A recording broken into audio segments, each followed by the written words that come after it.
doing. I promised some of you that I'll be doing a video about my post. That was the post I made last 2 days. That was on Friday, about writers. As Christian writers, I said some few things which I say I will explain more. I said there's something you need to note or do before or after writing your draft. That's your book. There are some important things you should note while writing your book as a Christian writer or a blog post, which most of these things are things I got from experience, things I learned from experience. So I'll be sharing at least 4 things you need to note while writing your blog post. I'll be explaining it. It's also in my Facebook page. On Facebook, I'll be explaining it more. So there's this feeling we get. I'm reading the post now.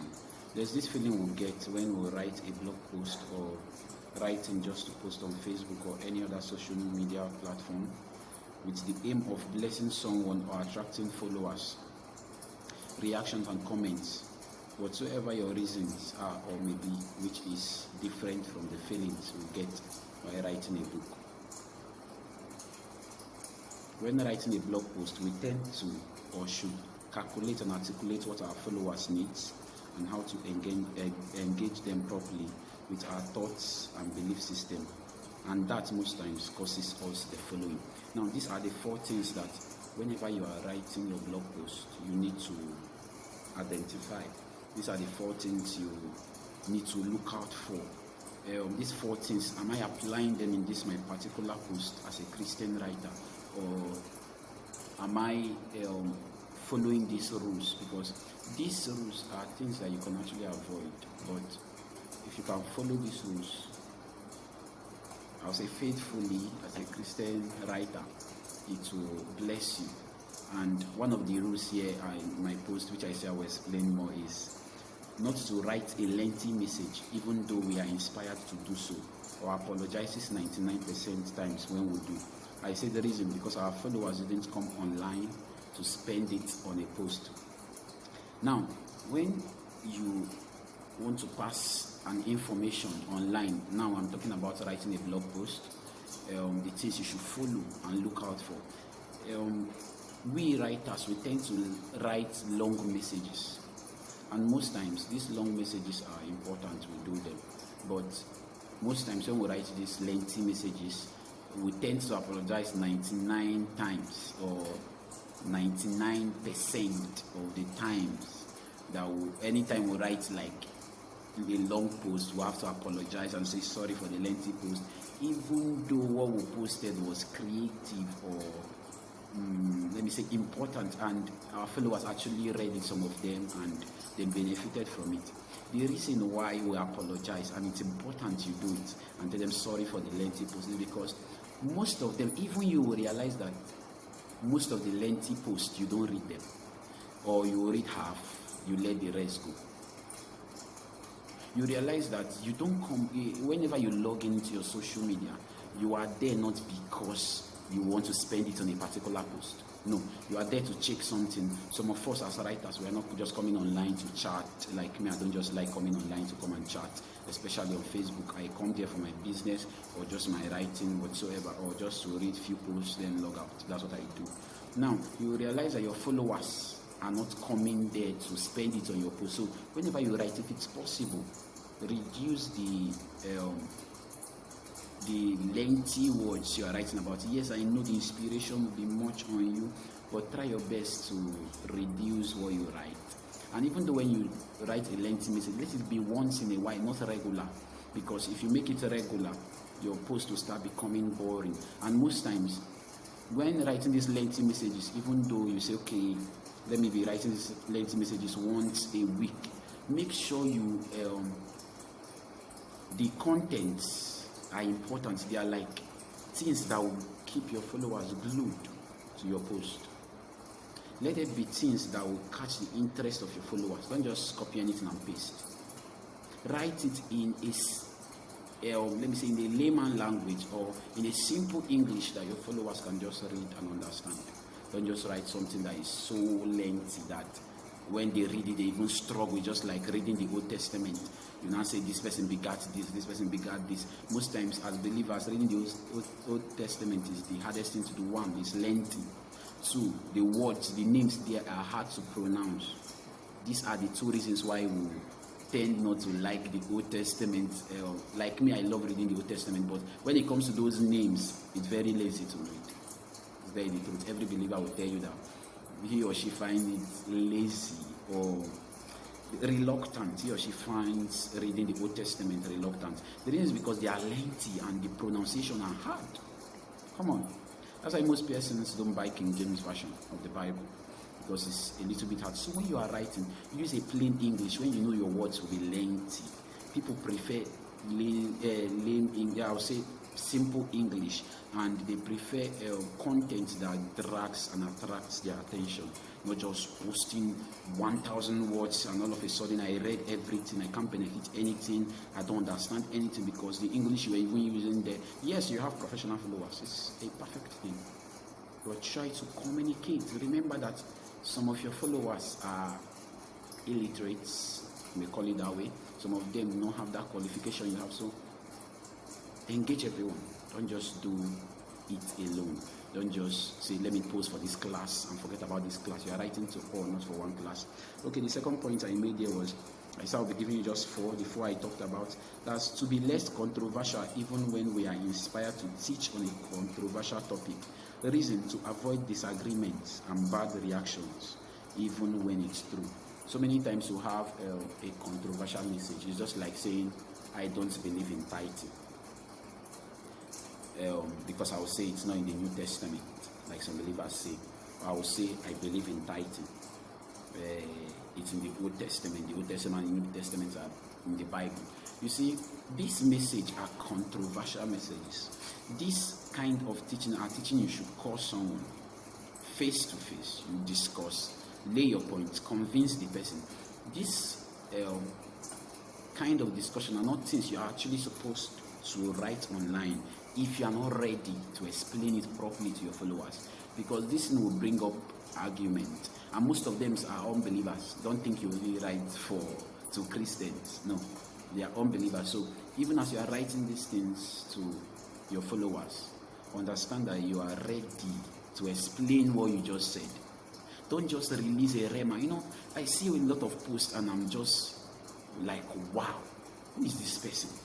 Like, the person releases a rhema, posts or writes something that is very interesting, but because of lack of this thing, I'm telling you, understanding that most of the followers are not spiritual to that level, that, okay, let me say you are worshiping and God releases a word to you and you're like, wow, I've been seeing this thing in Bible, I don't know this thing exists before. Okay, what you're supposed to do is you want to share it to the world. Brood over this thing. Study it. Write about it. Write in a plain English that others will understand. Not coming online saying something like, you don't need to ask God for forgiveness because God has forgiven your sin from the beginning. Like, even though you sin, you don't need to ask for forgiveness again and tell Jesus, I'm sorry. See, if you sit me down and explain this now, I just said now, you give me reasons, even biblical standards, why my sins are forgiven, even the ones I'm committing right now, if there's any, they are forgiven. But posting it online requires a special skill that will make you explain it so that even the unbelievers reading it will not get it wrong, that they don't need to run to God and apologize for being wrong. So whenever you are posting things that you know that are controversial, it's not like it's wrong, no. It's not like what you are saying is not true, no. But try to explain it, because there are babies reading your post. What I mean by babies, they are Christians, they are still babies. They are matured ones, they are theologians. There are so many persons online. So don't think you are writing to the theologians or to the professionals, no. You are writing to both the babies and the professionals. So try your best to explain it in the way that everyone, all your followers will be carried along. Don't just drop a controversial topic and run away.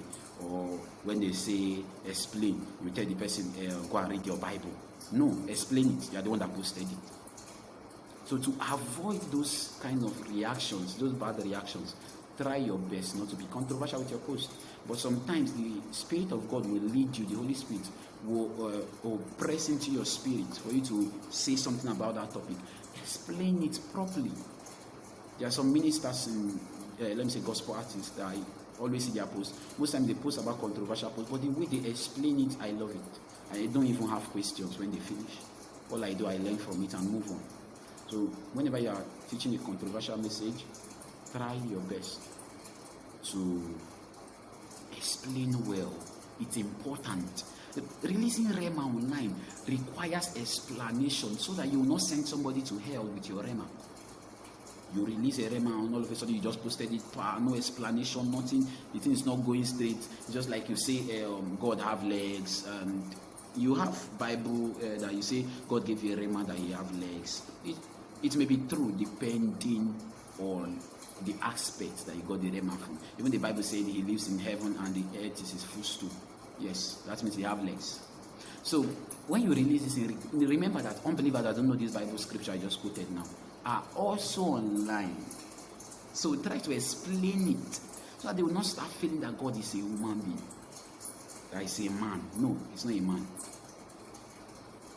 The Bible will say God is a spirit. Those that must worship him in spirit and in truth. And if you say a spirit have legs, imagine saying a spirit have legs on social media. You need to explain it. Your spiritual colleagues will understand you, but your followers, all of them are not spiritual. Most times we don't preach to spiritual people. Even we as writers, I don't write to people that already know what I'm writing. No, I'm writing to those that don't know what I'm writing. So I need to explain it. If I'm teaching you about love, I'm teaching those that don't know about the love of God, not those that knows about the love of God or that have experienced it or are working on it. No, I'm working in it.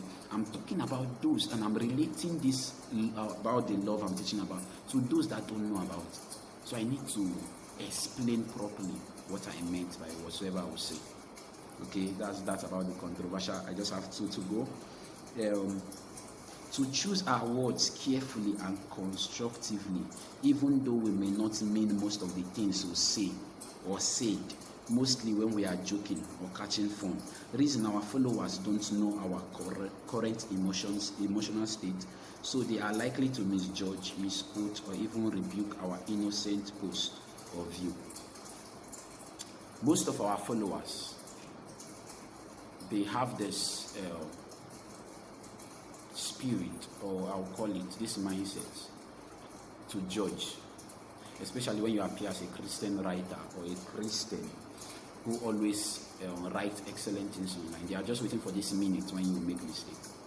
So even when you joke with whatsoever you say online, try your best to know the kind of words you use. Remember, you've been portraying that you're a Christian all this while online. Been portraying to your followers that you're a Christian, you're a believer. So even when they offend you, there are some words you should not use. Even as I'm making these videos, I'm so careful to the point that there are some words I don't want to use. The reason is because Christians will see this post, unbelievers will see this post, educated ones will see this post, the uneducated ones will see this post. So I have to relate it in a way they will understand it whenever they see it. From any place where they see this, as far as they can understand English, they will be able to understand this is the message I'm trying to pass through. Like somebody complained to me about one of my friends. The person said,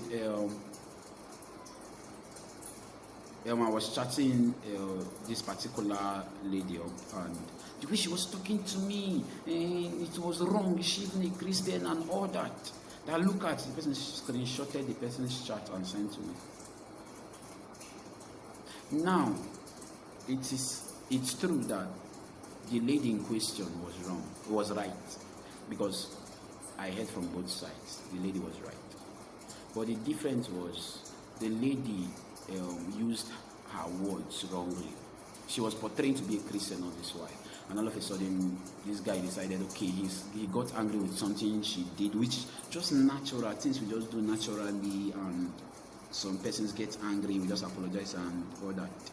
He tried to ask her questions, and the guy is just like, he's also a Christian, but the way he tried to explain himself to her felt disrespectful to the lady, and she reacted. not minding her character that she have been portraying. She have been a Christian online. Now she did not use let me say abusive words on this guy. No, she didn't. But the way she placed her words and did as if she don't care about whatever the guy have to complain about what she did, made the guy too angry. To the point that because he knew I know the lady, so he have to chat me up to tell me, okay, look at what's going on. That he don't like it and all that. He was just shouting. I told him, okay, now creative with words. That's what I'm talking about.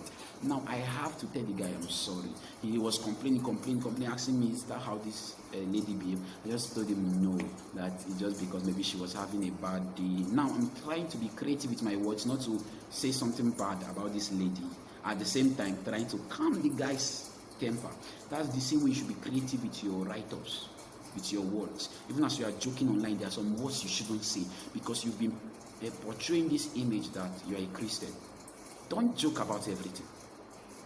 Just like when they talk about, there's something that came online, I think that's last day, about Charlie, one stuff like that, I don't know. But you see that most Christians posted about these things. They had fun with this thing. Now just imagine an unbeliever seeing you playing with such a thing and all that. It's not like it's wrong. You just say it out of jokingly, out of play. But you've been portraying you are this Christian. You're just like a Christian writer. You are a role model. You are a public figure. So they expect your life to just be perfect. Don't do everything everybody say. It's just like people that say something like, I don't care, very soon I'll start blocking haters in my list. Who is you are a Christian. Who is the hater in your list? Even though they don't chat you up. What's the hater there? Nobody is your hater. So you say, I'll start blocking haters. No, you shouldn't say that as a Christian. You shouldn't. Now, the last one here is to choose our words carefully. That's the one I explained. Mind how we react online. I've even talked about that. When you get angry online, mind the way you react. People online may not understand your emotional state at the moment. You may be happy, you may be sad. Okay, sometimes I chatted people up and I said some things, they were very angry. But these are the things I said open-heartedly. Like, I was happy saying this and I just joked about it. Even today one happened. We're talking about something and I joked about something with a lady.